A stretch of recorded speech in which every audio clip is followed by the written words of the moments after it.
Okay. It's working now. Good.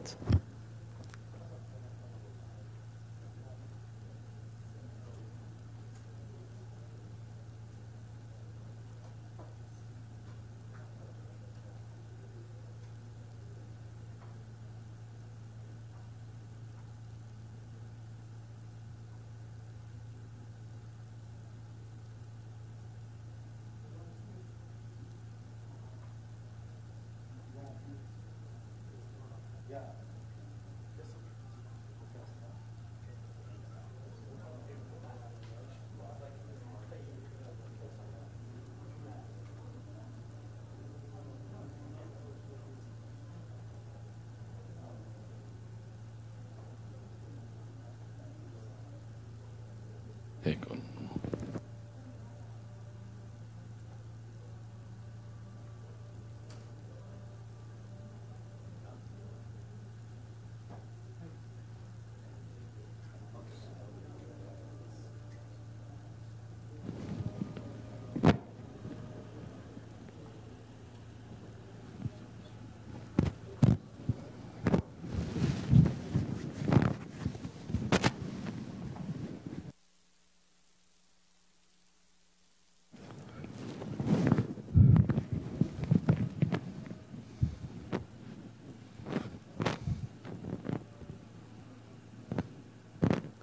عم بيقدم الأذان. رأيك الحكيم بعد المحاضرة بعد نص ساعة نصلي ونرجع. بصير أحسن. ماشي، بس عم بستنى الأذان يخلص. كم محاضرة؟ 30 minutes. يعني بعد المحاضرة نصلي.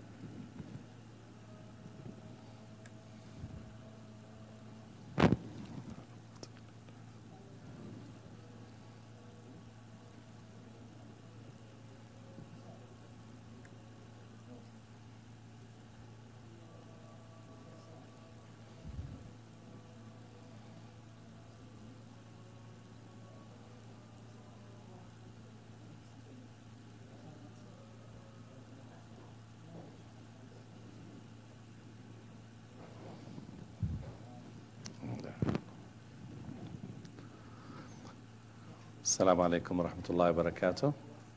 Can you hear me? Bismillah ar-Rahman ar-Rahim. I would like to thank the organizers for this scientific meeting, for inviting me to be with you today. And we're going to start this workshop with how to initiate respiratory support in neonate.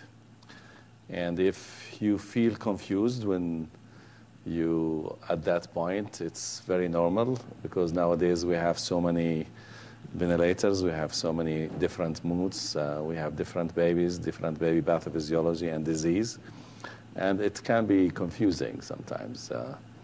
We'll try to make it simple and simpler so that hopefully you have less confusion. If you're too confused, just use CPAP. I mean, that's easy and simple, and you'll be fine most of the time. As we learned from the COIN study published in the New England Journal of Medicine, 2008, that for babies who are between 25 and 28 weeks gestation, if you initiate your support with CPAP compared to intubation and surfactant, the outcome is relatively similar. So that is an acceptable approach. So I just delineated a map for a general approach to how to initiate respiratory support for premature infants.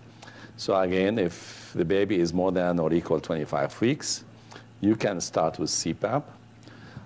You can start also with high-flow nasal cannula as primary respiratory support if the baby is more than 28 weeks. Recent studies have showed that if you are less than 28 weeks, high flow may not be the most optimal initial primary respiratory support for babies less than 28 weeks. You can use it as a post-extubation or after CPAP, that's fine, but not as a primary support in less than 28 weeks. But you can use it as a primary support for more than 28 weeks gestation. Now, after initiating the primary support of either CPAP or high flow, then it depends on what's going on with your baby. If your baby is having frequent apneas that are not responsive to caffeine, or if the baby is requiring more than 40% of oxygen, then the recommendations is to intubate that baby and give surfactant. However, some try to use non-invasive ventilation prior to that step, which is fine. Now, you intubate, you give surfactant. After you give surfactant, you have generally two options. One is what's called the Ensure method, where you intubate, surf, extubate to, again, CPAP or non-invasive ventilation. Or you do a blood gas, and if the baby requiring more than 30% oxygen, you keep the baby intubated and consider another dose of surfactant depending on the situation. Or the baby is requiring less than 30% oxygen and maintaining pH above 7.25, then you can extubate to either CPAP or non-invasive.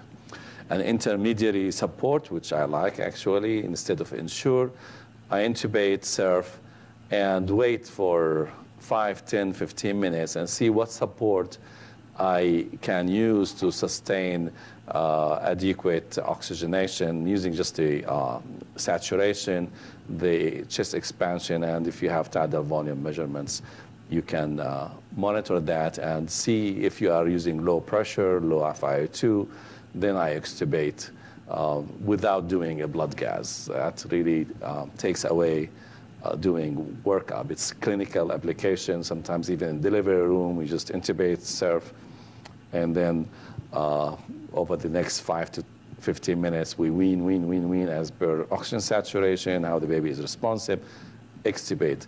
Rather than, when they do studies, they can't do that. Usually they have a protocol, they have to follow it. Unfortunately, oftentimes, we carry the protocols that are in studies and make it a guideline, which is not the most optimal, actually, clinical practice.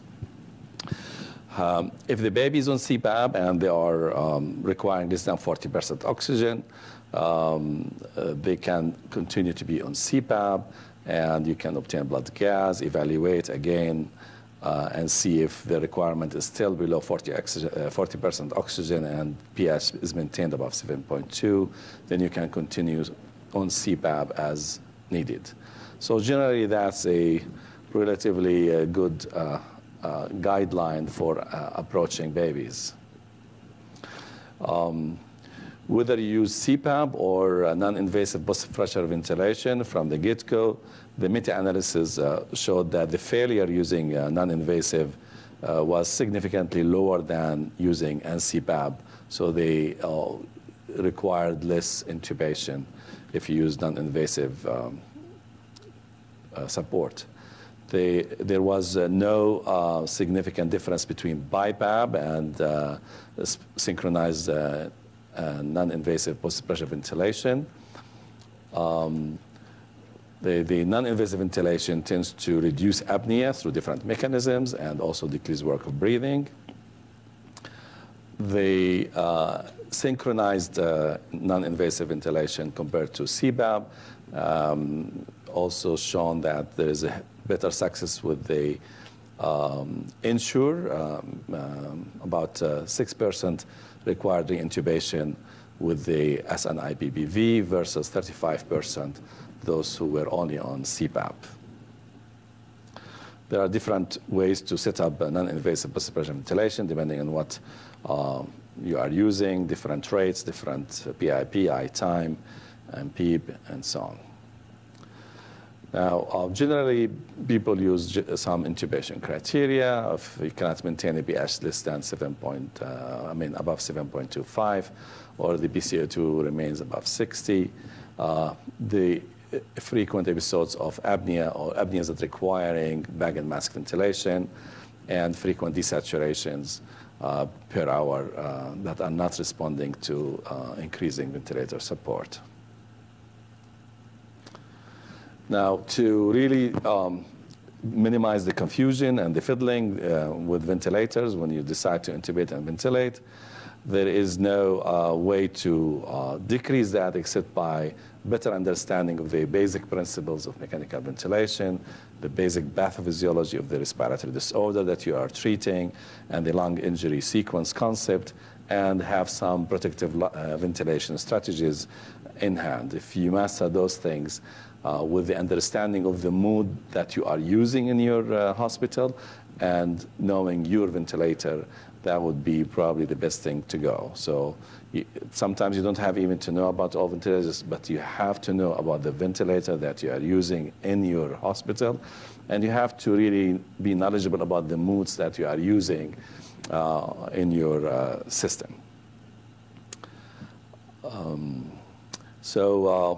Quickly, we're going to review pulmonary mechanics, oxygen and carbon dioxide physiology, and the concept of time constant, synchrony versus asynchrony, and lung injury sequence. I probably have more description of the lung injury sequence and protective lung strategies when I discuss high-frequency ventilation. The aim during assisted ventilation is, of course, to extubate the baby. That's your first aim. But by the time that you reach that goal, you need to provide adequate gas exchange, minimize the work of breathing. While doing that, you have to have the least induced lung injury. So why we do assisted ventilation? For two major reasons. There is either failure in the terms of oxygenation, that's hypoxia, and or failure of ventilation or carbon dioxide removal. So that's respiratory acidosis type 2. Usually babies have either cyanosis plus minus respiratory distress. And these two molecules, with conventional ventilation, we tend to approach them differently, even though they are both gases. They both share the molecule of O2, but we approach them differently. You know, when you have hypoxia, you start saying, okay, I need to increase the PIP, I need to increase P, FiO2. But when you have carbon dioxide elevation, you start looking at other parameters in different ways. So let's understand what's the basic difference between these two gases. When we are facing a baby with hypoxia, there should be a failure at one point where oxygen is delivered from the room air to the tissues, and that could be due in the airways, a problem called resistance, or in the compliance of the lung, or diffusion at the alveolar capillary membrane, or after that, it could be shunting, whether it's intrapulmonary shunting or intracardiac shunting, and intracardiac shunting can be due to pulmonary hypertension or to fixed anatomical congenital heart disease. Resistance describes the inherent capacity of the air conducting system, which includes the airway, endotracheal tube, tissues, to oppose airflow. And the more pressure you require to move certain amount of flow, the more the resistance. Resistance is affected by it results from friction generated by movement of gas. 80% of total resistance is from this factor, 50% of which is actually nasal. Viscous tissue resistance, which about 20%, results from friction generated by movement of tissues. Distal airways normally contribute less to airway resistance because of their large cross-sectional area. Remember, small ET tubes may contribute significantly to airway resistance. The clinical manifestations of problems with resistance is flaring of LNSI.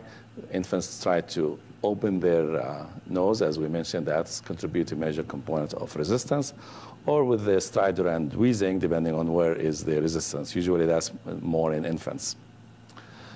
Compliance describes the elasticity or distensibility of the lungs and chest wall, and therefore it's a factor of how much volume you can change per unit pressure. The more volume you can change using the same amount of pressure, the more compliant is the lung. And you can see that in a respiratory distress lung, the compliance is poor. So you need more pressure to induce more volume change, whereas a normal lung, less amount of pressure can give you larger volumes. That's more compliant lung. usually the clinical manifestations of compliance problems is retractions and grunting. The mechanism of retractions in neonates is the fact that the diaphragm contracts, creates negative pressure. The negative pressure is a force that tends to move in mass, and that mass is the air sacs. It opens the air sacs. But if the air sacs are non-compliant or less compliant, then that force or negative pressure tends to pull or suck in the intercostal space or subcostal space. So you start seeing baby retracting. So whenever you see a baby having retractions, the baby is saying, I have a problem with my lung compliance. Grunting is an attempt of the baby to keep positive end expiratory pressure, that's a PEEP, in order to open non-compliant air sacs. Time constant, I will just pass through time constant because it's important to help you understand the I time and E time. Time constant equals compliance time resistance. But in essence, what is time constant as a concept is the amount of time required for completion of an inspiratory cycle or an expiratory cycle. So during inspiratory cycle, the reason air moves because the opening airway pressure, usually if the baby is ventilated, is set as the PIP, is greater than the alveolar pressure, which is at PEEP. So that pressure gradient moves the mass or the flow towards the air sacs, the alveoli. Now, with the air going to the alveoli, it does two things. You have more mass, which increases the pressure, of course, but also you expand the air sacs till the alveolar pressure becomes equal to the opening airway pressure. That is equilibrium. At that point, there is cessation of flow. So the time it took from the onset of inspiration to equilibrium or cessation of flow, that is the time, overall time constant concept. And in vice versa, in expiration, it's the reverse. So if you have a more compliant lung, it takes longer time to reach that equilibrium because the lungs are expandable. You just put air, but it keeps expanding, and therefore the pressure does not rise quickly. It takes longer time for a good normal lung, compliant lung, to reach equilibrium, and therefore the time constant for a normal lung is longer than the time constant for a sick lung. Same way if you have a resistance increase. If there's more resistance, then the flow takes longer time to flow and reach the air sacs and reach equilibrium. This is the time constant as a concept, but by definition, one time constant as a unit is actually 1/5 of the total time required to complete an inspiratory phase, because you need 5 units of time constant to complete a inspiratory phase or expiratory phase. Same for expiratory, just in the reverse direction. So what about oxygen and carbon dioxide and why we deal them differentially? Remember that oxygen is a partially charged molecule, whereas carbon dioxide is a neutral molecule. And if you remember the chemical notion that likes, or fat dissolves in fat, carbon dioxide, being a non-charged molecule, tends to dissolve easier in a lipid membrane. And you know the alveolar capillary membrane is composed of phospholipids and lipids, and it is non-charged. Therefore, carbon dioxide diffusibility through the alveolar capillary membrane is about 20 times than the oxygen diffusibility through that membrane. And therefore, the rate-limiting step for oxygen delivery from the air sacs to across the alveolar capillary membrane is pressure. Oxygen needs pressure to be forced into across that membrane. Whereas carbon dioxide, that's not the rate-limiting step. It does not need much pressure. The rate-limiting step for carbon dioxide removal is to take that air from the air sacs out, which is your tidal volume, and how many times you can remove tidal volumes, which is the frequency. So these are the parameters that affect carbon dioxide, whereas for oxygen, you need the pressure, the alveolar pressure, and over time, that's the mean airway pressure, and of course, the FiO2. If you have more oxygen, then you have more diffusion of oxygen. And therefore, for oxygenation, you can increase the FiO2, that increase oxygenation, or you need to increase the mean airway pressure. And the mean airway pressure for the pressure time curve is the area under the curve. Anything that increases the area under this curve increases your mean airway pressure. We're talking about conventional ventilation now.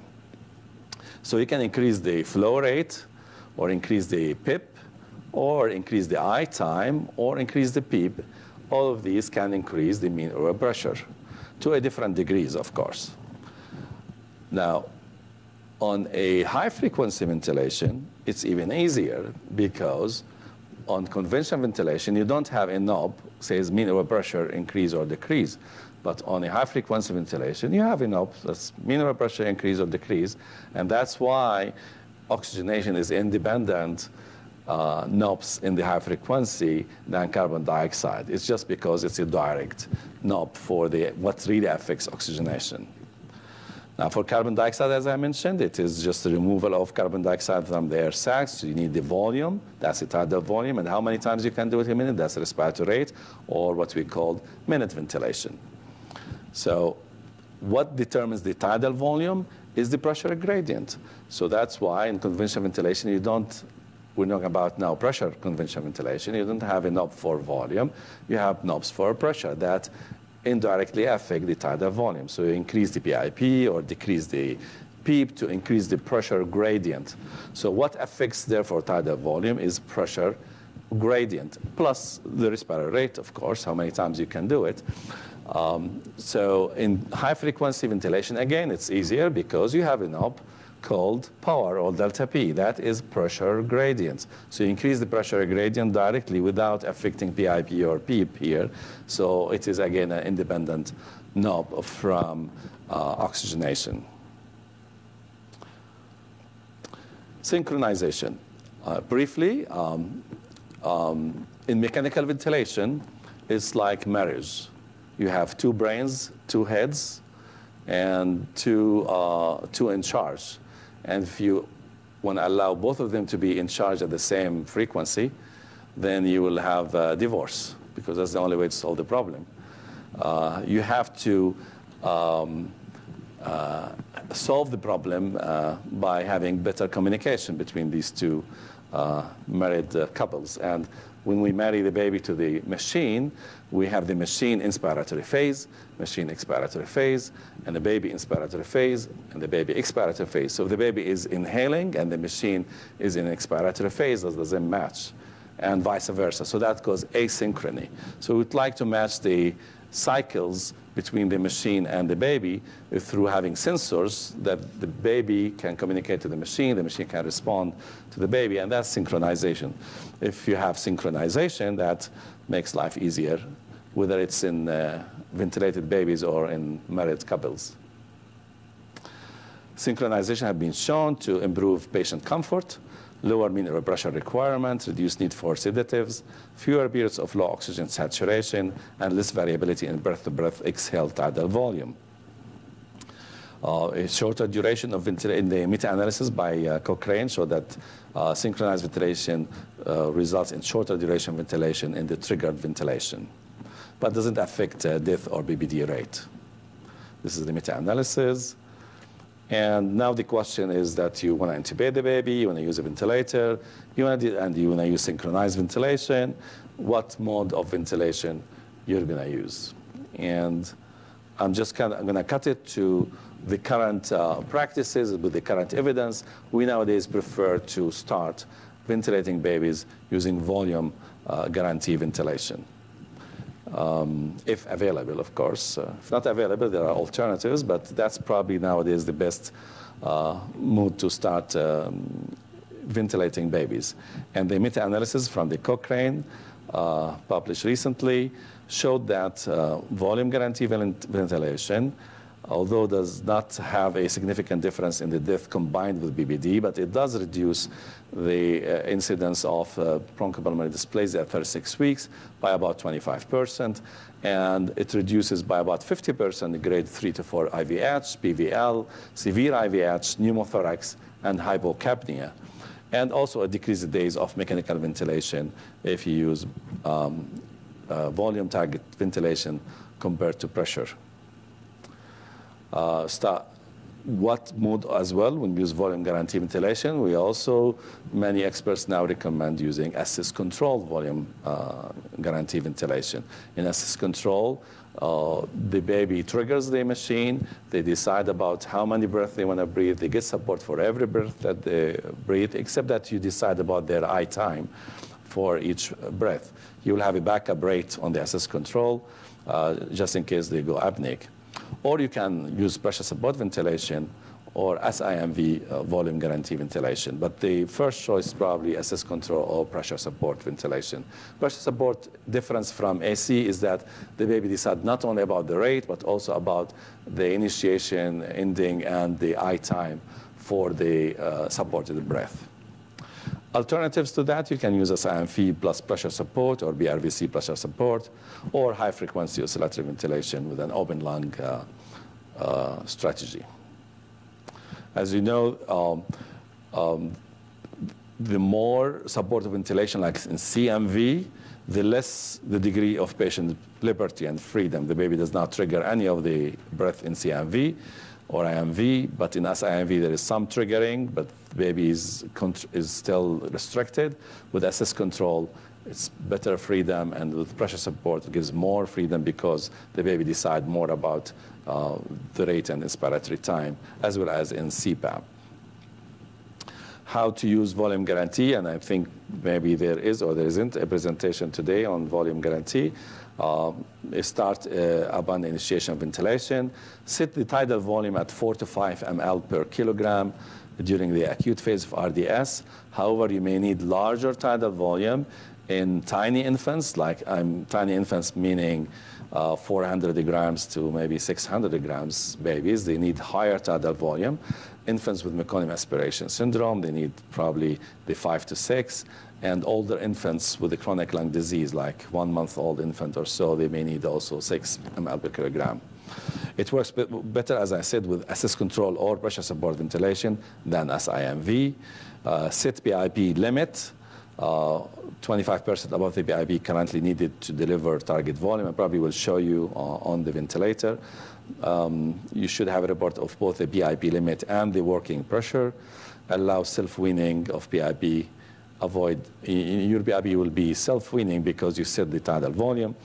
And avoid reducing tidal volume. You don't tend to wean the tidal volume unless there is the initial tidal volume was not really assigned appropriately. What backup rate in assist control you use?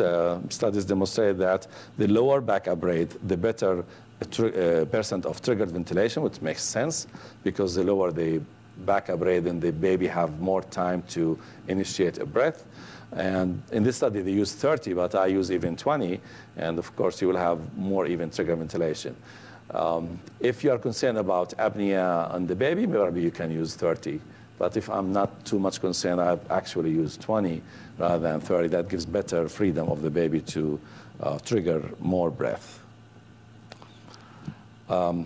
SIMV plus pressure support or BRVC plus pressure support, you have to monitor the tidal volume to keep it between 4 to 6 ml per kilogram. Because in these situations, you are you are adjusting the PIP, but the volume is variable, and the volume will change with the changes in the baby, in the compliance of the lung, and so on. So you have at least to monitor that volume and make adjustment. You have to know what variable knobs and what are set knobs in both controlled and spontaneous breath, because if you use SIMV plus pressure support, with SIMV you have set controlled number of ventilation, and pressure support is for the extra spontaneous breath support, and they have different set and variable controls, so that you need to understand those before you initiate that kind of ventilation. It's a little complex because there are so many different ventilators, but the concept is that you have controlled breath and spontaneous breath. And what you can set and what is variable should be known to you, so that at least you understand what you are doing with those kind of different modes of ventilation.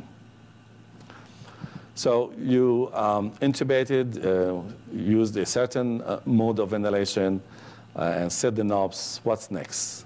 Next is look at the baby. Always look at the baby. Is the chest moving? What's the air entry like?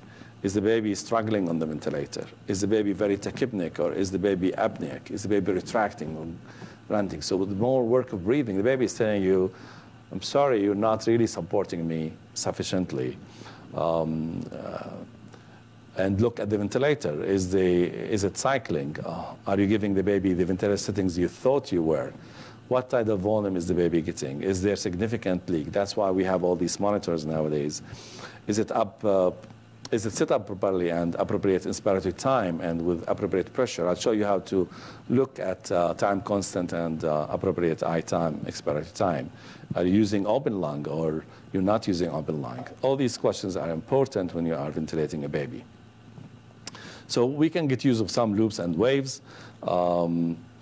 Let's go back to the 5 times constant. Is it appropriate? So for example, here, you can see this is the flow time curve. So inspiration, then cessation flow goes down now, and then cessation of flow here. So this is the end of the 5 times constant for that particular lung. So that we call it lung inspiratory time. Now, still your I time is longer because your I time is still here. Till here, now you start the expiratory phase. So here, your I time set is longer than your lung I time, or 5 times constant. So you're fine in terms of inspiratory phase. Your inspiratory phase is being completed. Now let's look at the expiratory phase.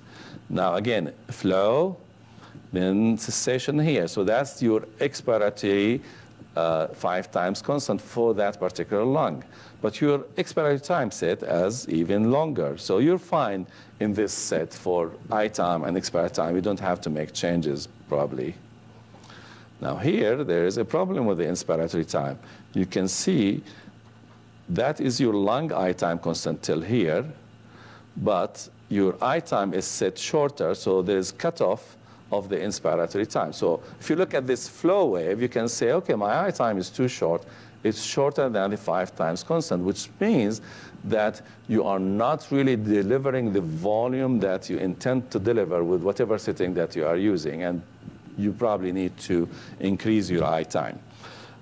Here, the E time is long enough, and vice versa. Now, your expiratory time, this is your 5 times constant for the lung till here, but you are cutting it short, and there is cut off of the flow here. You can see there is cut off, so you know that your expiratory time here is shorter than 5 times constant, which means that your expiratory phase is incomplete, which means some of the air is left in the alveoli, which causes inadvertent PEEP. So your PEEP starts increasing actually with that mood, and you start accumulating carbon dioxide. So again, just looking at the flow diagram, you can say, okay, I probably need to increase my E time or expiratory time. Now this is optimal. Sometimes on high rates, you don't have much layaway, and you have to have your I time equal to 5 times constant, and same as for expiratory time is equal to the lung expiratory time, because you have higher respiratory rate and you don't have much time actually, so you need to adjust them in this way. The other parameter that you need to look is, are you over-ventilating the baby? Are you over-distending the lung? And if you look at the pressure volume curve, this is what we call peaking. You can see here at this pressure, when it goes down, down, down, down, there is no change in volume because this lung has been over-expanded. And now you start seeing a drop in volume because all this pressure is extra, is unable to deliver more volume because the lung is at its maximum total lung capacity expansion. So that causes potentially voluotrauma. That's an overstretch of the lung tissues. We will discuss that in the high frequency. So if you see that, your pressures are too high. Now again, here you can see there's a rapid drop of volume after this pressure, and here there's no change in volume in inspiratory phase till you pass this zone, start opening. So this is what we call the closing or critical closing pressure of the lung. So if you ventilate with a PEEP less than this pressure, you're probably having atelectasis and having atelectotrauma as well as recruitment, derecruitment lung injury. That's not an open lung strategy. So by just looking at this graph, you can also tell if you are using an open lung or not. The peaking as well as the critical closing pressure of the lung. Then you look at the blood gas. It's been now a trend that I really don't use much blood gases. Most of the time, you just look at the baby, look at the machine, look how things are going, look at tidal volumes if you are using pressure. You can wean even clinically without even having the blood gas, which we used to do frequent blood gas. We were doing much less frequent blood gas, and we don't wait for the blood gas to make a change on the ventilator if you're not using volume target ventilation, of course. We just do changes clinically and based on what we see, and then we just support it by blood gas. But we see blood gas with, like this with respiratory acidosis as well as some hypoxia. Then what do you do? These are the settings. This is pressure control ventilation. First thing is ask the question, does it fit with the clinical picture of the baby? Is it expected with the course of the baby? If there's a difference, then suspect your gas. Is it capillary? Is it venous? Remember, venous gases may not be as reliable as arterial gases.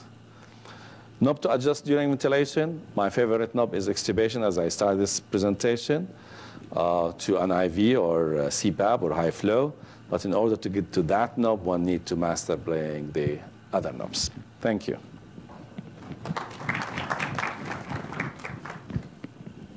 30 minutes.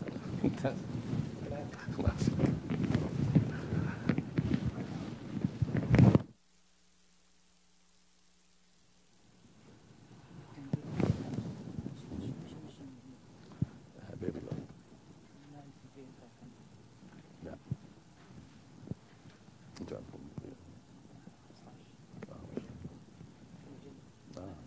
هذه ممتازة. هاي جبناها والله، جبناها آخر. لا فيها.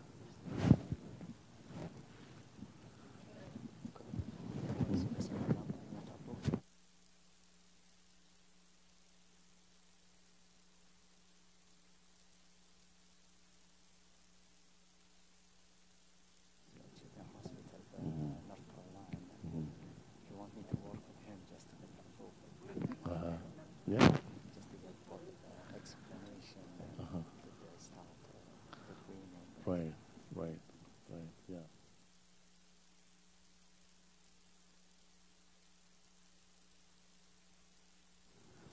This noise. Yeah. It's gentler. It's the same as jet ventilation. Yeah.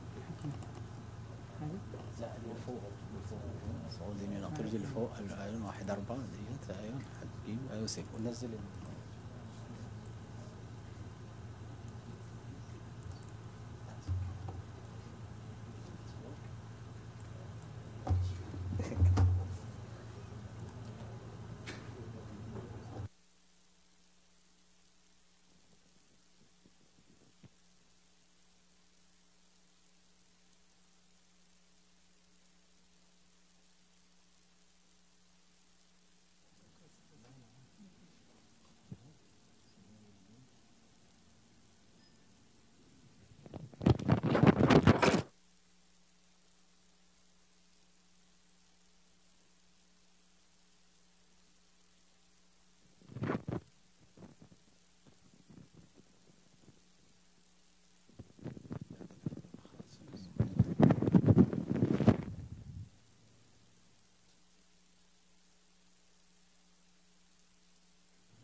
صغيرة يعني شوية سكر ونطلع سكيب هذه المشكلة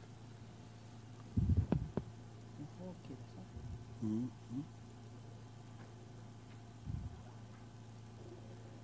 هو كده الجهاز ترتب كده. اوكي جود. اوكي بسم الله الرحمن الرحيم. السلام عليكم. I'm Dr. Ibrahim Hakimi, Neonatology Consultant, National Guard. Okay, actually, thanks Dr. Ramzi Kilani for his nice talk. Actually, it's just workshop. So just like I will share with you a few cases. Initially, there will be introductions. Why it's very important actually to know when early to extubate. Okay. So it's definitely weaning is a process of discontinuous mechanical ventilations. Okay, so as Dr. Ramzi mentions, so you move actually the load from the ventilator and to the baby. So by this actually you can know if the baby will tolerate or not. Okay. Why it's very important actually to know when to extubate or early to extubate or to avoid intubations, okay? Actually, we have enough evidence, actually. The study shows, actually, each 10 days, the baby stay on mechanical ventilation, incidence of cerebral palsy or developmental delay increased by 10 to 30%. So can you imagine, so like every day, it's 1 to 3% incidence of cerebral palsy, okay? And we know this long time ago, actually, more than 35 years ago, actually, time factor itself is actually contributing to development of BBD. And we know, actually, from many studies, Barbara Schmidt's study shows, actually, BBD alone, it can increase incidence of cerebral palsy by about 20 to 22%. So that's why it's very important, first, to avoid intubation. And once you intubate the baby, you know when you're going to take the tube out.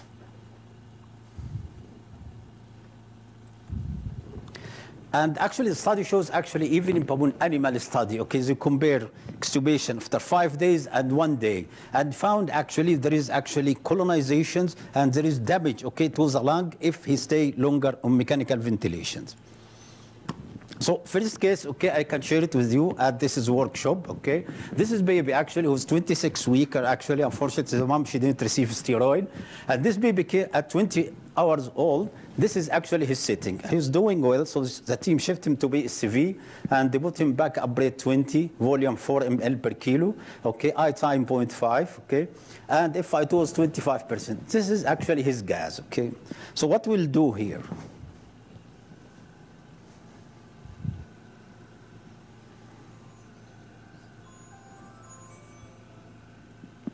what you'll do in your center if you have a resident here, A, B, C, D, E.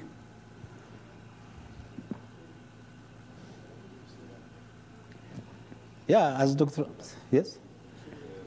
E, yeah, E, isn't it, okay? Because this baby actually is clinically fit to be extubated, okay?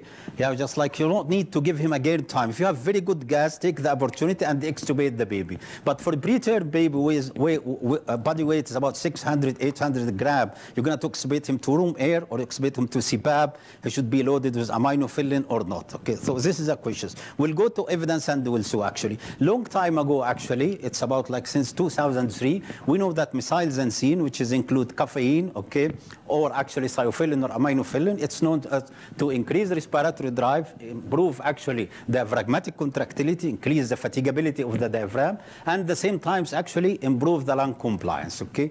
But the concern at this time is that it is actually anti-adenosine receptor, so mostly it could affect the neurodevelopmental delay, okay. That's why actually there is a study known for all of neonatologists called CAP trial, caffeine for apnea. It's a concern actually is that really, if we apply caffeine or methylxanthine, is it going harmful or going to beneficial? So that's why actually it's about 2,600 infant included in this study. Their body weight from half kilo to 1,250 grams. One group get caffeine and the other. And you can see actually the long-term outcomes actually improve. So improve the survival without cerebral palsy. So we know that there is evidence. And even in short term, actually, it helped to extubation. So it shortened the days on mechanical ventilations, okay? And if we look for more evidence,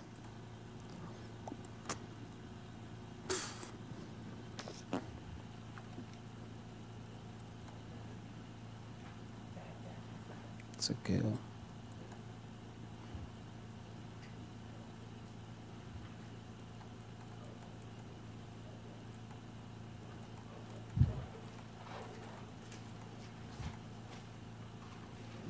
Yeah, if we look for more evidence, sorry, this is the outcome still. You can see actually it was significant improve in caffeine group.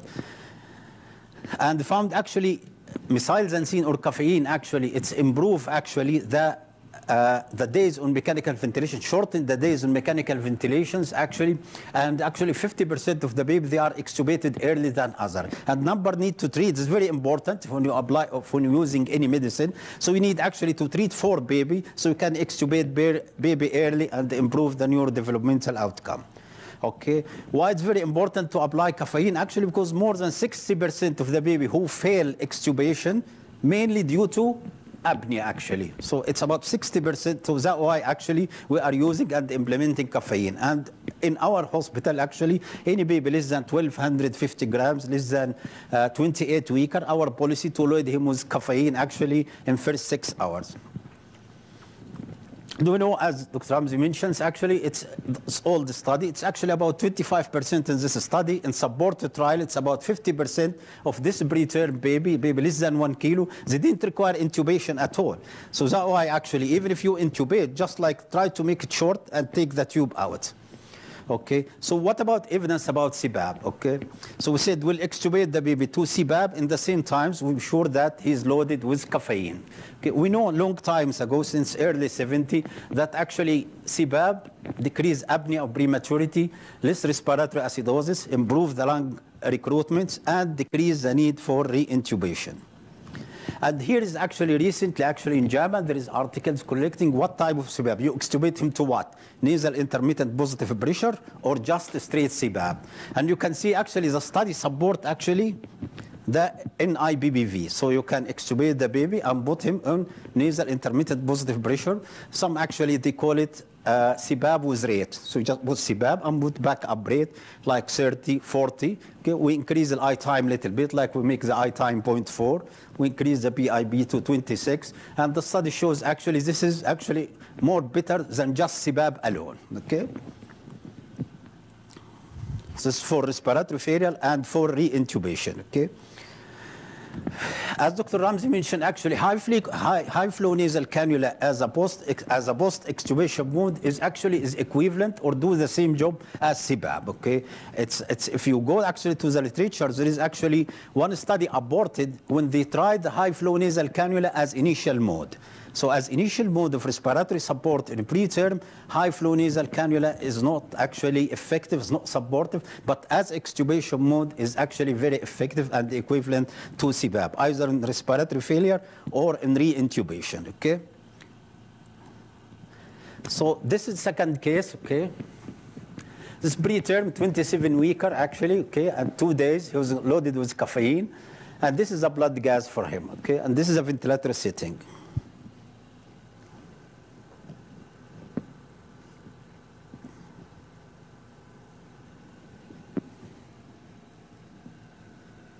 This baby actually was doing well, okay? That's why I actually reduced the rate to 35, okay? And we plan to extubate him after 2-3 hours, actually. This is the baby is working hard. His respiratory rate is about 100. And actually, when they did the blood gas, they found there is some element of metabolic acidosis, okay? There is other parameter, I will not mention it, okay? It just can give a clue to the case, but that's what happened in this case, okay? Exactly. So this is the scenario here. Actually, the baby second day, or actually after 24 hours, his respiratory mechanic was good. His blood gas was good. We planned to extubate, and all of a sudden the baby deteriorated. Okay, we found actually oxygen requirement actually increased to 60, and here is the respiratory. Although the gas actually is good, because the problems now actually we have clinical health information system. So actually sometimes the nurse, okay, calls the physician that this is the gas, and physician sitting in his room, okay, and gives the order. He didn't go and see the baby, okay. As Dr. Ramzi mentioned, his lecture actually is not just like the number, but just go and see the baby, assess. This baby actually, his respiratory rate is about 100. If you calculate his minute ventilation now, it's about how much? It's about 400, okay, which is too much for the baby. So this what happened actually, his lungs become loaded with the fluid, and they have large BDA. Interestingly, actually, for this baby, as I remember, it's actually the cardiologist called us, and he said actually his left atrium is dilated actually. So it's actually was really hemodynamically significant BDA at this for this baby. So why BDA affected? Because actually it's a matter of load and the capacity for the lung here. So here what's actually the fluid contribute to the loads on the lung, causing more loads on the lung. Like so one of the issues is increased elastic load. So because the shunt, so this is a factor actually can cause it, the BDA causing shunt and congestion of the lung. So the elasticity of the lung will change. So that's why actually the dynamic change and baby actually gets sick, okay? Other factor actually increasing the minute ventilations. No one knows that pain and the irritability, if there is not comfortable, actually, can affect his minute ventilations, okay?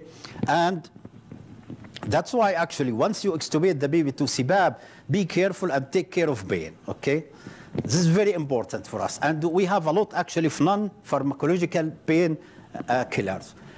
And you can see actually one of them in non-nutritive sucking, okay? So just give the baby pacifier, okay? And this help the baby actually. Swaddling, okay? Positioning of the baby, okay?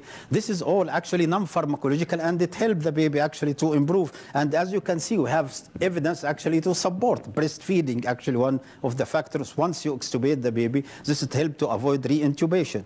And you can see actually here, okay, like we put the baby prone positions, okay, and actually this is a mom touching the baby, okay, and this is make him more comfortable. As I mentioned, is one of the factors which increase elastic load of the lung is the pain and irritability. So try to avoid this, okay. One other, actually we call it win-win situations when you put pacifier, okay. You can put few drops of sucrose on it, okay, like 0.5 ml, so the baby will suck. In the same time, you close the mouth, okay. This is to help actually to recruit the lung, okay, and it helps to avoid re-intubation. Also feeding, as I mentioned, sometimes we give them feeding, okay, while he's in CPAP, if he's mature enough and can nibble, okay. Of course, if the baby likes have sedated, just like try to avoid sedations. That's why actually we are not doing routine sedation for our preterm baby intubated, okay? So this will facilitate early extubations, okay? If they have muscular problems, okay? Then we'll go to the third cases. Just 28 week or 2 days old. Again, actually, more or less more tachypnic. He was actually doing well first 24 hours, okay? This mom also, she didn't receive surfactant, okay? So she didn't receive steroid. We give this baby 2 doses of surfactant, okay? And this is a blood gas for him. Sorry? He received it twice, actually, 2 doses, yeah. Yeah, so again, here, okay, we insist that go and assess the baby, okay? Just go and see the baby, okay? Why this baby was tachypnic, okay? This baby is tachypnic because the tube dislodged. This is something of increase increase the resistance here. You know, sometimes just like we have fellows, so just like baby 1.5 kilo, then he put 2.5 tube, so increase the resistance. So actually you cannot put volume guarantee, the baby irritable. Sometimes actually we change the tube or give Cervanta and remove the tube immediately. So mechanical factor actually is very important. Go examine the baby, assess the baby. So here the tube actually dislodged and went all to the right side. That's why the baby started to be tachypnic and accumulating CO2 again, okay? And as I mentioned, this is one of the increased resistive load, as if there is sick, if it is small, narrow tubes, okay, or upper airway obstruction. So the policy when to wean, just be sure that the baby clinically and metabolically stable, okay? It's not just like the baby, as I said, his respiratory rate 100, he have large PDA, and then you extubate him, and then you need to re-intubate him. There is recent study actually shows actually more than 2 trials of intubation increase incidence of intracranial hemorrhage.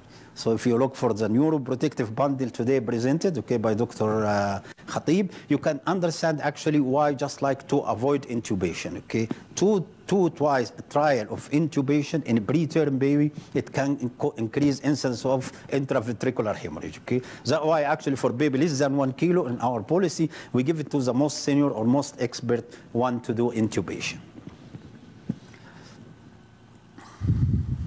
How to wean? Look for the most potentially harmful parameters. What's the most harmful parameter? The volume is a volume trauma, okay? So that's why if you are volume 6, just like try to reduce the volume first before you extubate, okay? Limit change to 1 parameters, okay, as possible, okay?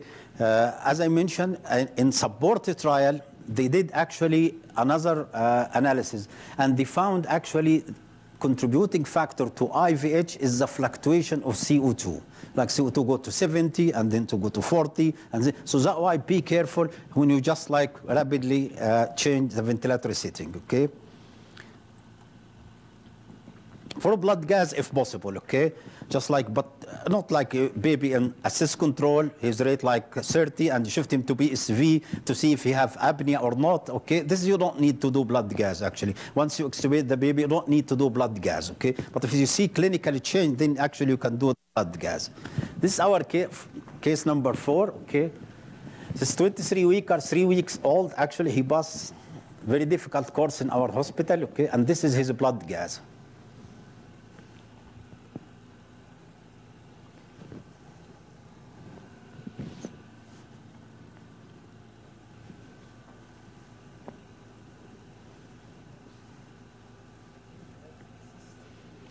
So everyone can do different, isn't it?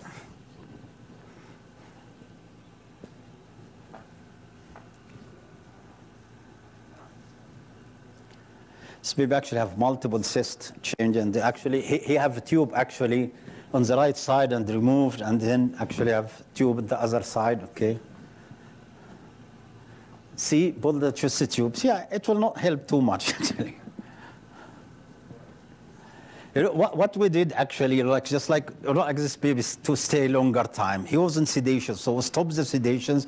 We shift him to BSV, but we give him actually good beep. We give him beep 8, okay? And once he's stable, actually, about like 30 minutes, we found the baby don't have apnea, was in sedation. We take the tube out and put him in sedation. And it was actually a successful step for him. If you keep actually, and you see most of his lung damage, okay? If you keep just increasing amplitude, means to get actually good CO2 for this baby, actually, CO2 70 is quite acceptable, okay? This is what we call it permissive hypercapnia.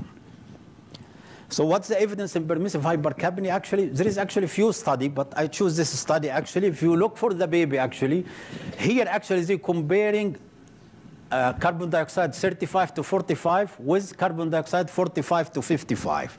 It's a little bit low. It's not actually aggressive as we are doing now. And you can see actually the days on mechanical ventilation has become shorter, significantly shorter than the baby who have normal carbon dioxide. So that's why I don't think anyone working with premature now, he accepts 35 to 45, isn't it?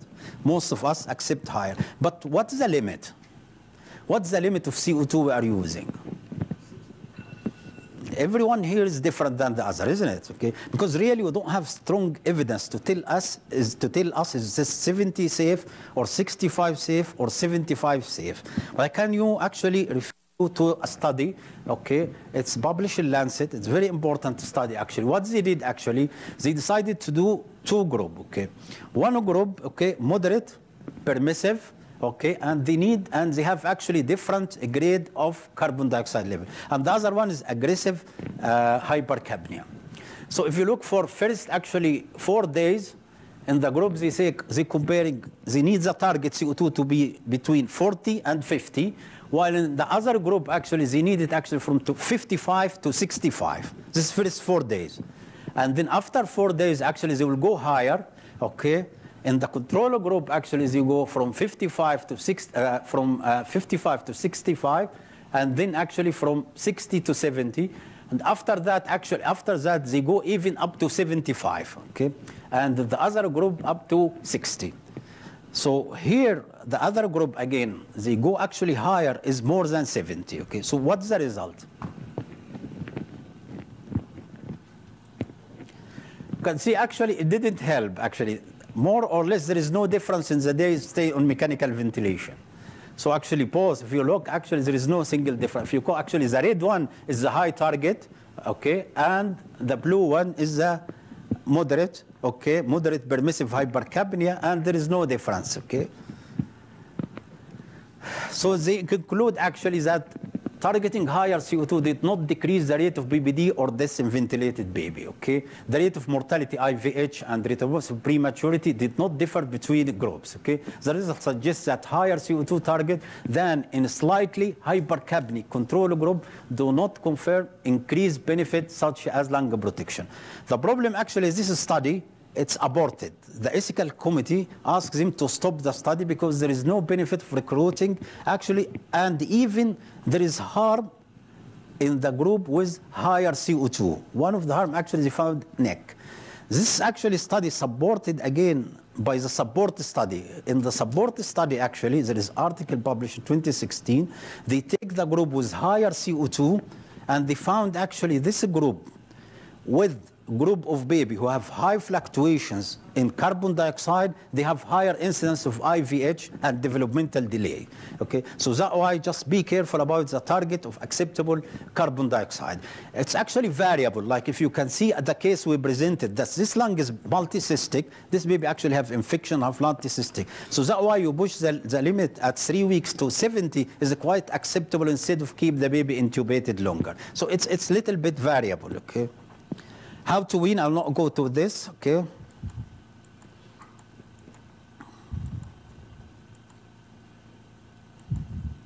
So this is case number 5, okay? This is term baby, 3 days old, okay, delivered in our hospital, and he was on high frequency, okay? He was in MAP 13, amplitude 24, frequency 10, FI2 50%, and this is the blood gas for him.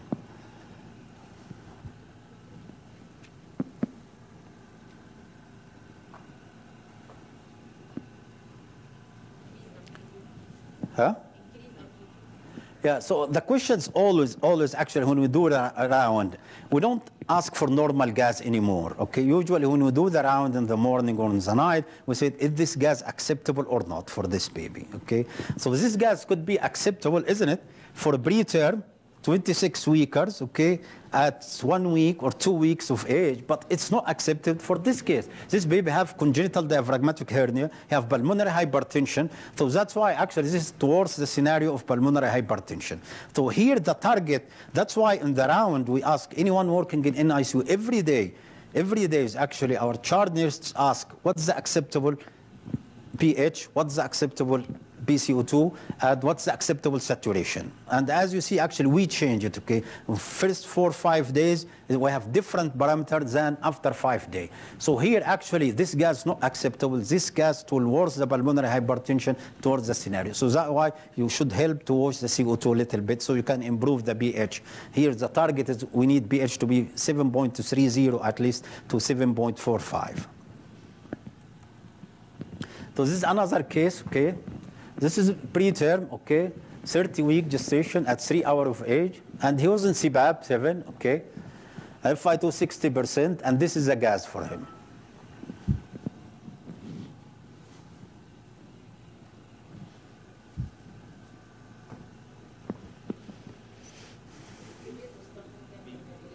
Sorry?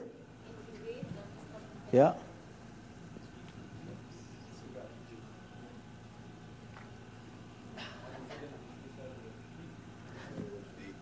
Yeah, the intubator start. Why? Okay, yeah. Increase CPAP to 8 is going to help. I don't think it will help too much, okay? So actually, yeah, this baby is 30 weeks, okay? You can see the picture of RDS. So actually intubate, as Dr. Ramzi mentioned, ensure intubate, Cervanta extubate. This is one of the methods. Actually, you can do it, so you avoid intubation. But before, I will just give you quick evidence. Actually, there is a study, actually, and this Cochrane shows less need for mechanical ventilation was ensured. Intubate, give Cervanta, take the tube out.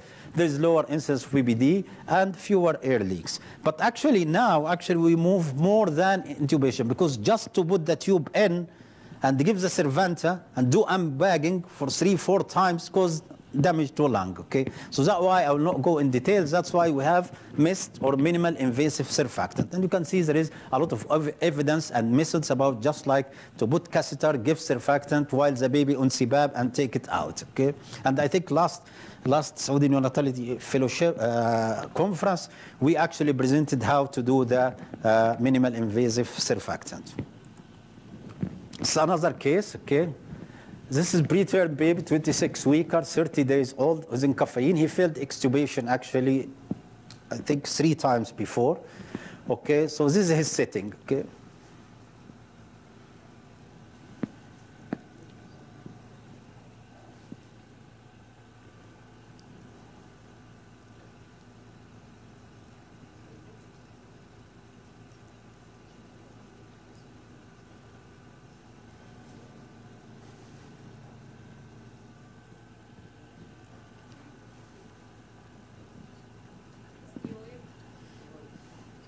But any other? Yeah. Extubate to CBAB. His FI2 60%, and just like he failed extubation, isn't it? Like, as I mentioned, at least 3 times.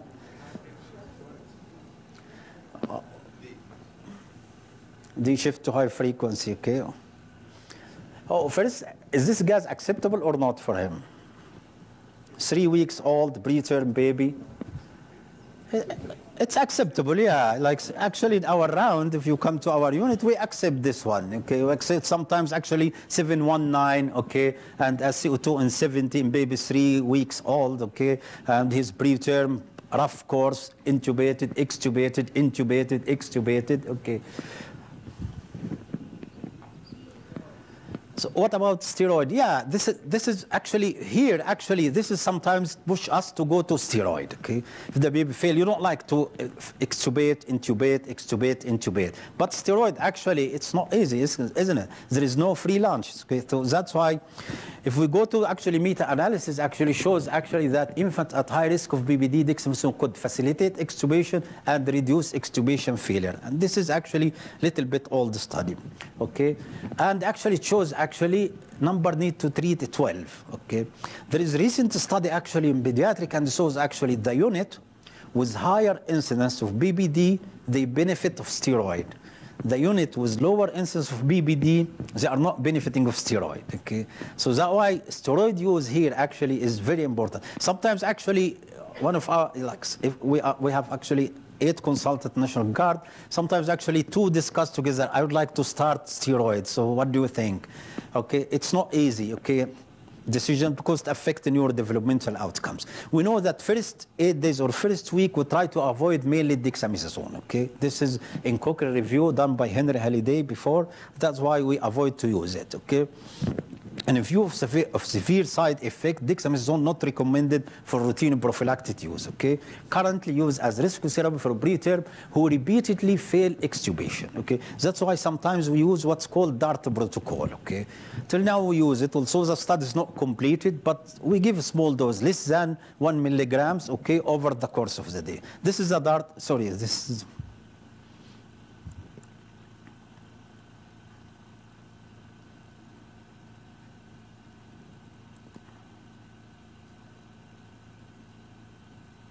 Yeah, okay, so.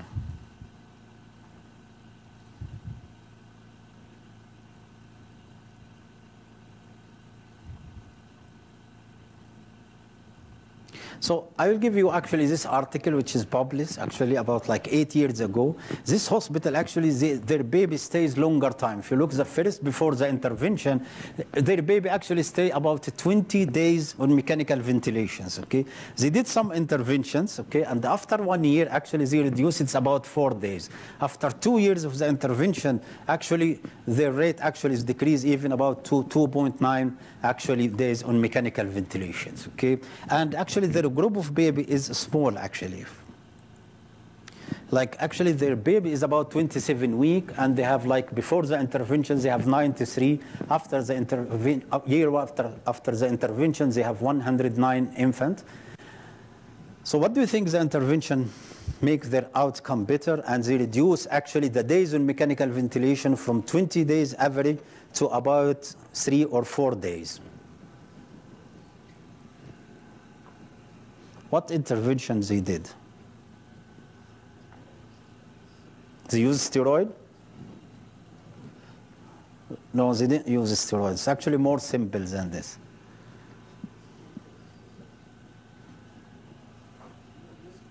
Sorry? No, it's very simple. What they did actually, as we recommend, they sit together and decide to set protocol. Okay, let's see what's our target blood gas, what's our intubation criteria, what's our extubation criteria. That's all what they did. So what they said, they did actually respiratory therapy protocol, okay? And this is a protocol actually they did. They did blood gas, okay? They need it within the target, okay? They need pH to be 7.22, 735, CO2 from 45 to 55, okay? This is in first days. After 5 days, they raise the bar a little bit. They need pH to be 7.20 to 7.40, and they go to CO2 50 to 70. I think most of us, we're going on this range, isn't it? Okay. So that's all what they did, actually. It's just like protocol, so everyone in the unit can follow, okay? So I can't come in the morning and see baby with good blood gas and I keep repeating blood gas because I don't like to extubate. No, once they are fitting this, actually the charge nurse, the RT, the physicians said, no, this baby is fit, okay, for extubation, and this is his target gas, okay? And they said, we'll extubate the baby if the baby is less than 1 kilo and his MAB 7, FI2 less than 30%, which is actually low. Now we extubate in even 40%, okay? And if the baby more than 1 kilo, once the MAB reach 8, okay, FI2 30%, they can extubate the baby to nasal CPAP. And their policy actually, once the baby intubated, they will give him surfactant. Most of us going on this, actually. So this is just respiratory therapy protocol. It changed completely the practice, changed the outcome of BPD, okay, and it changed the neurodevelopmental outcome. So as I said, actually, significantly, actually, okay, the rate actually of extubation failure decreased from 30 to 26 to 20% over the 3 years just before they implementing the protocol and after the implementation of the protocol, okay? So if we conclude how to extubate the baby early or to avoid BPD, actually, first, you should have protocol, okay, respiratory therapy protocol, sit together and decide about what's the acceptable blood gas, what's the acceptable saturations, what the criteria for intubation, what criteria of extubation, okay? Okay, use assist control mode or volume targeted ventilations, okay, as Dr. Ramzi mentions, and Dr. Saif will talk about it, okay, on the workshop, okay? Allow for permissive hypercapnia, okay? So from 50 to 60 is quite safe, actually, even in an article published in Lancet, okay? Most of the actually complication happening when they reach higher than this, in higher group. That's why they abort their study, okay? Administer loading dose of caffeine, okay? And you can see actually recently there is article about benefit of early use of caffeine. First 48 hours comparing to later, and they show benefit of using early caffeine, okay? And place the infant on CPAP or NIBV, okay, by nasal mask, Bronch, or Hudson, okay? So just like, okay, by nasal Bronch, okay? So this is the recommendation and conclusion. Thank you very much, okay? So, okay, so the organizing committees need us just to stop for about 10 minutes so everyone can go to break. And then we'll come to high frequency with Dr. Ramzi Kilani, and then 30 minutes, okay? One will be for volume targeted ventilations, and Dr. Ramzi Kilani will give you on high frequency on the other workshop, okay? Thank you very much.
Assalamu alaikum. So our next coming session will be on high-frequency oscillatory ventilation, but we will discuss an open lung strategy and lung protective strategy as well. So as you know, back in 1973, the first recognizable form of ventilator-induced lung injury, called VILI, was named barotrauma, which stressed at that time the role of pressure as a causative agent of lung injury. However, about 15 years later, following the work of Dreyfus et al., volitrauma was recognized as the primary driver of VILI, or ventilator-induced lung injury. The work of Dreyfus was remarkable in showing the fact that volume, not pressure, what causes the lung injury. They used a rodent model, and they ventilated those rodents by using high pressure and low pressure. The high pressure is the red, the yellow is low pressure. But in both of these high and low pressure, they used high volume. And they also used another control where they used high pressure but low volume by stabbing the chest and abdomen. As you can see, these are lung injury markers that with the red and yellow, they have the highest lung injury, whereas in the last one, they had lowest lung injury markers. What's common between red and yellow is high volume. High pressure or low pressure did not make a difference, it's just the high volume, whereas when they used low volume, even though high pressure, they did not have lung injury sequence or high markers. This resulted in the concept of volutrauma. Volutrauma is, as I described earlier, in the volume pressure curve, when you distend the lungs to its maximum total lung capacity. The mechanisms nowadays are very well illustrated in a recent publication, 2018, in Critical Care, based on many other studies, that actually we can summarize the whole mechanism of lung injury sequence through how much transpulmonary pressure and strain is generated by whatever mechanical ventilation we're using. So transpulmonary pressure is proportionately related to how much volume change you can make in the lung over the resting lung volume. The resting lung volume is the functional residual capacity. So, which means that more volume you change in the lung, the more expansion of the lung, the more distension of the lung, you can more transpulmonary pressure and strain, and that will lead to injury. Or if you have lower functional residual capacity, that will also increase the transpulmonary pressure. Lower functional residual capacity, we will expand on how it causes such kind of injury. So the upper one, volume, give you volutrauma. If you have lower functional residual capacity, then you can have atherectotrauma or recruitment, derecruitment injury. What happens when you overstretch the lung with volutrauma is that the stretched volume leads to collagen fibers being maximally elongated. And that stretching of the collagen fibers in the matrix causes damage of the macro and causes microfracture of this extracellular matrix that leads to inflammatory signaling and vascular stresses that lead to tissue wounding and or inflammatory activation and lung injury sequence. There is a constellation of inflammatory markers and cells that are involved in the inflammatory process after endothelial and epithelial disruption of the alveolar capillary membrane lead to further propagation of lung injury sequence and damage. We knew from other works subsequent to Dreyfus that another mechanism of injury of VILI is atherectotrauma, which is resulting from the repetitive opening and closing of unstable lung units. So whenever you have collapsed air sacs in the expiratory phase, when you tend to reopen them again in the inspiratory phase, that mechanical shear and wear forces, especially at bronchiolar alveolar junction, causes disruption of the epithelium and as well as endothelium, and causes also injury. So in an open lung, we call it a deflation stability, where in inspiratory phase, you have inflation of the air sacs. In expiration, you have deflation of the alveoli, but not complete atelectasis. You can see they are still inflated. Those air sacs are easier to reinflate. You can simulate, if you inflate a balloon, if it's completely deflated, it requires more effort to inflate, whereas if it's semi-inflated, you can easily inflate it. So that's basically what it is. Whereas when there's deflation stability, usually in inspiration you have incomplete inflation, and in expiration you have atelectasis of the alveoli. And now if you have to reinflate this, again, it's a more force and more mechanical shear and wear injury. Usually this lung stability is once the alveoli are recruited, it tends to stay open during exhalation, surfactant, and the structure of the lung as well as the PEEP will confer deflation stability and define functional residual capacity.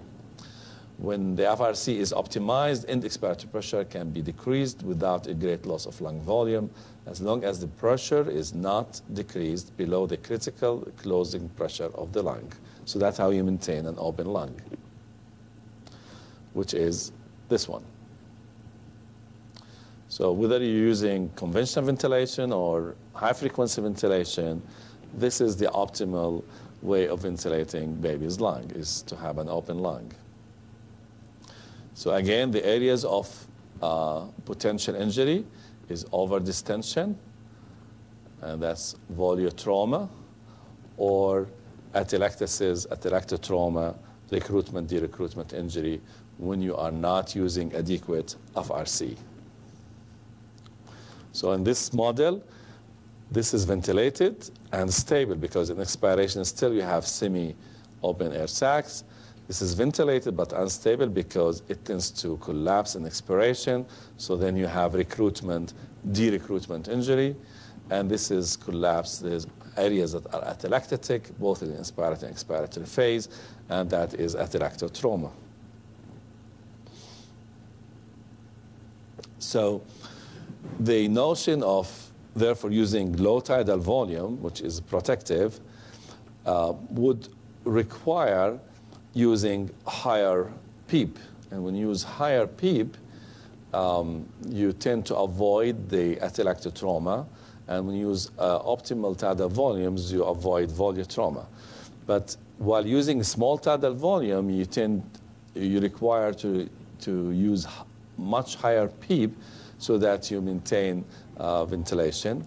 And sometimes with this high PEEP, as you can see here, this is normal tidal volume, but very high PEEP, so you avoid atelectotrauma and recruitment, derecruitment injury, but you are already crossing the total lung capacity and cause overdistension, so that can potentially cause voluotrauma.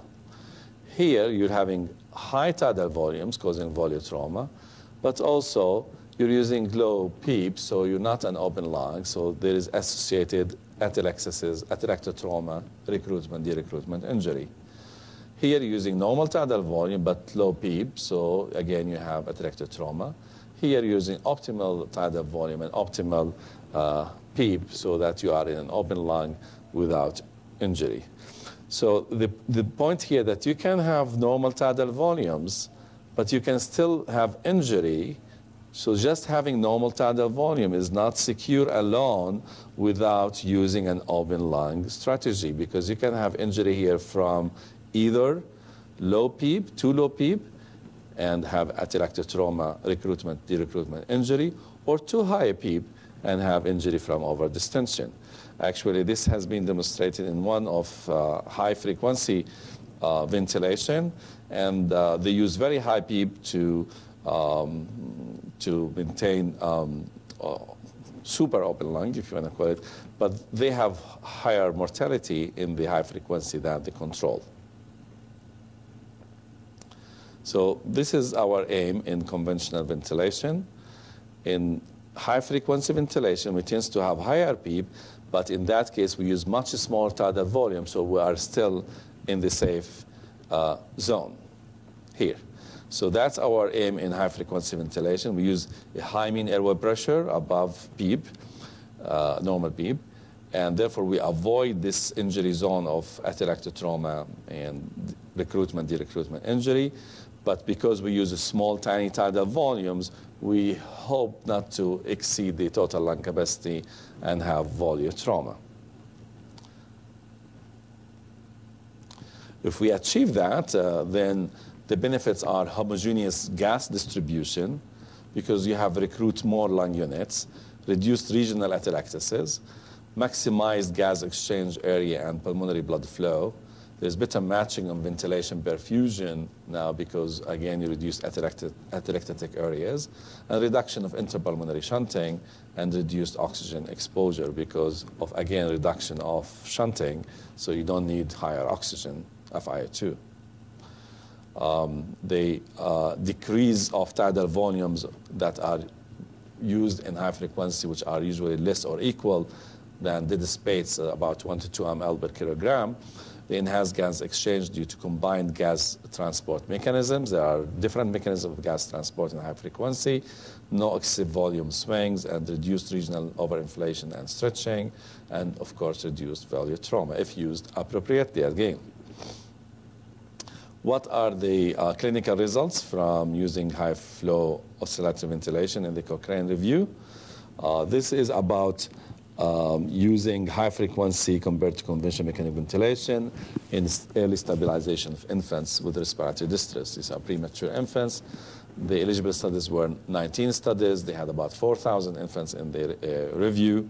And the conclusion of that high flow is a way of providing artificial ventilation of the lungs that theoretically may produce less injury to the lungs and therefore reduce the rate of chronic lung disease.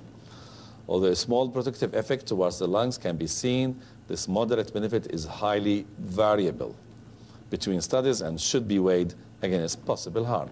Highly variable because if you look at those studies, and I can probably expand on that tomorrow, these studies were over probably like 25 years stretch. They have different approaches. Earlier they used non-open lung, later used open lung. Some used active expiration ventilators like SensorMedics. Some used just passive expiratory phase like regular ventilators. So you find those differences. So it seems the conclusion of this Cochrane review is that it has to do with the expert and how you are using high-frequency ventilations. That's now some centers still use high frequency as primary mode for lung protection in preterm infants, but they have the experience and they use it appropriately. Now, for using it in near-term or term babies, we have no randomized controlled trials for that. Randomized control trials are needed actually to establish the rule of elective or rescue high frequency in near-term or term infants. But when infants fail conventional ventilation with persistent poor gas exchange on high support, high frequency offer an alternative mode of ventilation that may provide better ventilation and oxygenation in the neonate with severe respiratory disease. Some use criteria of exceeding PIP of 28 to 30 or MAP of 12 centimeter, then they switch to high frequency. Back again to oxygenation and carbon dioxide, which I have explained to you the difference between these two gases, how it is easier now with the high frequency ventilation. In high frequency ventilation, as you know, in conventional ventilation, the carbon dioxide elimination is dependent on tidal volume, and tidal volume is dependent on pressure gradient and the frequency. In high frequency ventilation, it is dependent on the pressure gradient, which is power, which is delta P. But the frequency acts in a different way, and I'll explain it to you in a minute. So we have knobs on, this is SensorMedics. Some hospitals here have SensorMedics, but I think most have now Draeger or, but on SensorMedics, which is the only licensed in the USA, they're trying to license now Draeger. Mean error pressure, you set mean error pressure, power or delta P, which is the pressure gradient. And 36 is not actually the actual gradient that the alveoli see. I will explain that in a minute. And this is the inspiratory time, which is 33% of the total time SensorMedics. I think on Draeger they like 1-to-1 ratio, so 50% on the Draeger. And the frequency, this is 10 hertz. 10 hertz is about 600 breaths per minute. So when you set the power at, let's say, 30, the wave dampens once it goes to the ET tube and smaller airways. So by the time it reaches the narrower airways and air sacs, it's probably reduced by 10th. So when you say power of 30, it's actually a gradient of 3. So if the mean air pressure is 15 and power of 30, that's a mean air pressure of 15 plus minus 1.5 on each direction. So that's the 3. So here, if you have a mean air pressure, and that's how the breaths oscillate around that mean air pressure via the pressure gradient set. So mean air pressure, amplitude or power, these are same names. Amplitude, power, or delta B is the pressure gradient. Mean air pressure affects oxygenation, amplitude affects carbon dioxide, and here. So you set a mean air pressure, and there is oscillation around that mean air pressure. That oscillation is the pressure gradient. Higher mean air pressure means better oxygenation. Higher amplitude leads to lower carbon dioxide. Higher frequency, on the contrary, to conventional mechanical ventilation. If you increase the rate, you wash out more carbon dioxide. In high frequency, if you increase the frequency, you increase the CO2. And the reason for that, because you are already at a very high rate, which means that your I time, expire time are very short. They are shorter than your 5 times constant.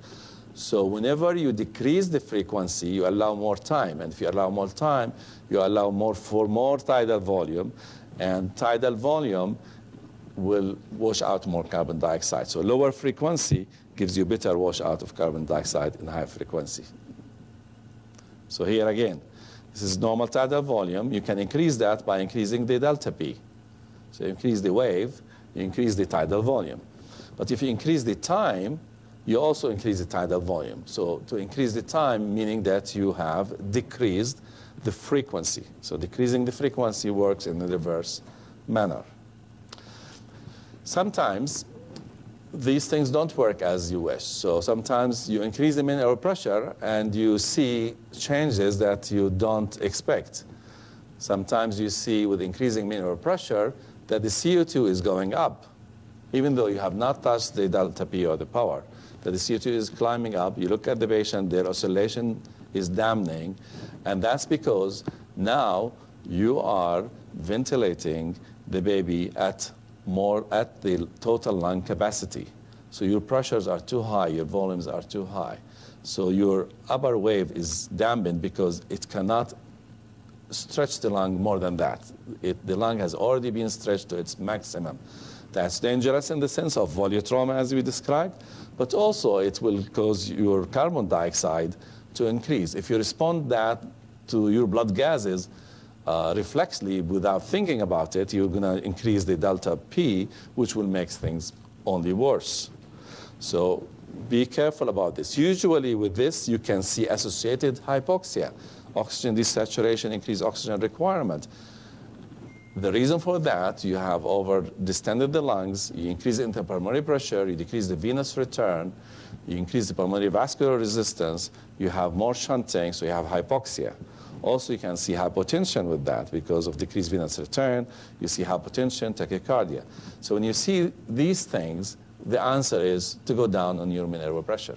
Just reduce your mean airway pressure. And you can see you're going down on the mean airway pressure and the oxygen is going up, oscillation is improving. It tells you that you were over expanding this lung.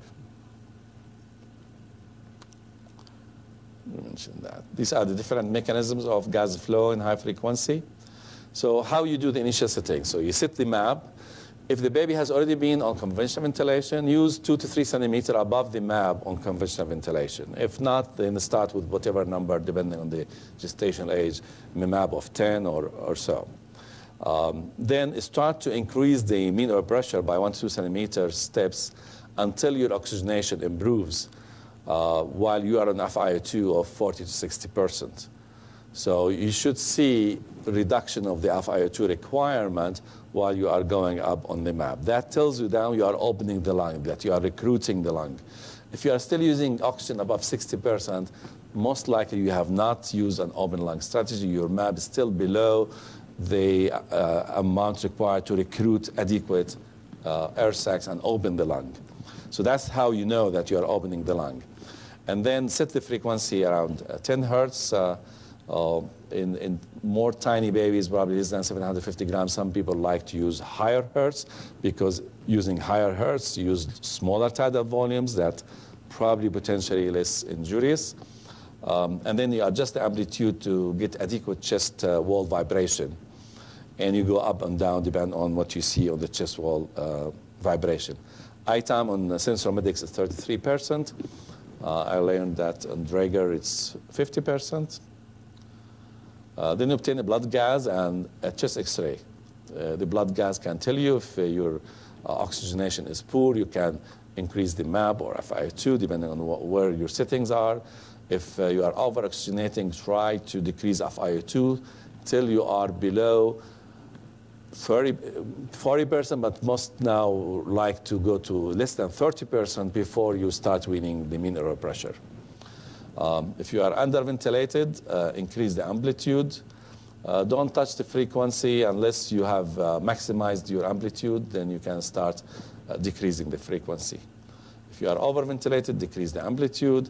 And you are on minimal amplitude, then you can start playing with the frequency if the baby is not extubatable at that time. Do initial X-ray within 1 to 2 hours to determine the baseline lung volume. And then maybe later and as needed. We recommend inflation of 8 reps. Weaning, as I mentioned, reduce FiO2 to less than 40%, maybe 30%. Reduce MAB when chest radiograph shows evidence of overinflation more than 9 reps. Reduce MAB by 1 to 2 centimeters till you reach 8 to 10 centimeters. In air leak syndromes, use low volume strategy. Reducing MAB sometimes takes priority over weaning the FiO2, so you have to maneuver over that. And wean the amplitude by 2 to 4 centimeter increments. Do not wean the frequency. Discontinue weaning when MAB is 8 or 10, and amplitude is about 20 to 25, which is about 8 plus minus 1 to 1.5. If infant is stable, oxygenating well, and blood gas are satisfactory, then infant could be extubated to CPAP or switch to conventional ventilation, depending on preference. Suctioning is indicated when you see chest wall movement damping, or elevated carbon dioxide and worsening oxygenation. That suggests that ET tube is obstructed, or you can see visible audible secretions in the airway. Avoid in the first 24 hours so that you maintain the lung volumes. Inline suction must be used so that you don't deflate the lung.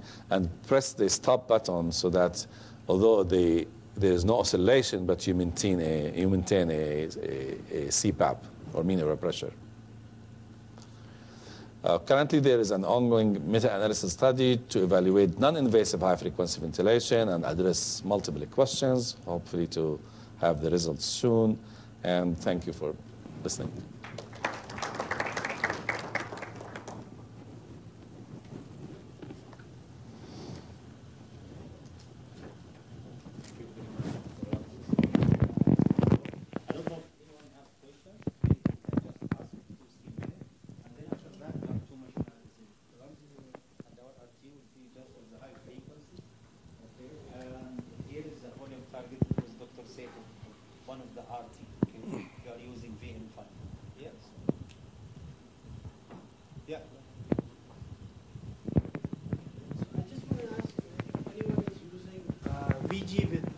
efficiency.